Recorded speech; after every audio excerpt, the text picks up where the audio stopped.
అంతర్జాతీయ యోగా దినోత్సవం సందర్భంగా ప్రపంచం మొత్తం యోగా ఉత్సాహంతో నిండిపోయింది. ఆరోగ్యాన్ని, మానసిక సమతౌల్యాన్ని చాటి చెప్పేలా యోగా కార్యక్రమాలు నిర్వహిస్తున్నారు. ఈ క్రమంలో భారత్లోని వరదైన ప్రదేశాల్లో యోగా కార్యాచరణలు చోటు చేసుకున్నాయి.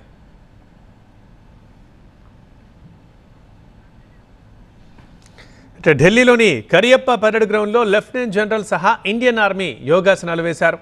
25 దేశాల డిఫెన్స్ అటాచీలు, ఎన్సీసీ క్యాడెట్లు, స్కూల్ పిల్లలు, ఆర్మీ కుటుంబాలతో సహా 3400 మందికి పైగా పాల్గొన్నారు. మనం 4 బాక్సుల్లో చూస్తున్నాం వివిధ ప్రాంతాల నుంచి. రాజస్థాన్లోని సప్తశక్తి కమాండ్ యోగా డే సందర్భంగా యోగాసనాలు వేసింది. సప్తశక్తి కమాండ్ భారత సైన్యం యొక్క ఒక భాగం.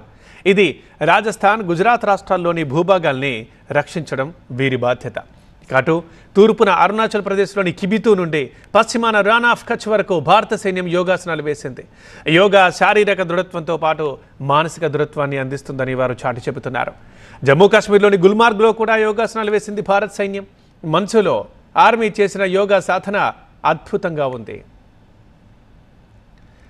మరోవైపు ప్రపంచంలోనే అత్యంత ఎత్తైన రైల్వే వంతెన చీనాబ్ బ్రిడ్జిపై యోగా కార్యక్రమం నిర్వహించారు. ప్రకృతి సౌందర్యంతో నిండిన చీనాబ్ లోయని ఆవిష్కరిస్తూ ఆకాశాన్ని తాకేలా నిర్మించిన ఈ అద్భుత వంతెనపై యోగా సాధన ఒక అరుదైన అనుభూతిని వారు అంటున్నారు. యోగా కార్యక్రమాన్ని రిసి జిల్లా ప్రశాసనిక విభాగం, నార్థర్న్ రైల్వే, సిఆర్పిఎఫ్ సిబ్బంది సంయుక్తంగా నిర్వహించారు. అధికారులు, సిబ్బంది, స్థానికులు ఉత్సాహంగా పాల్గొని వివిధ ఆసనాలు ఆచరించారు.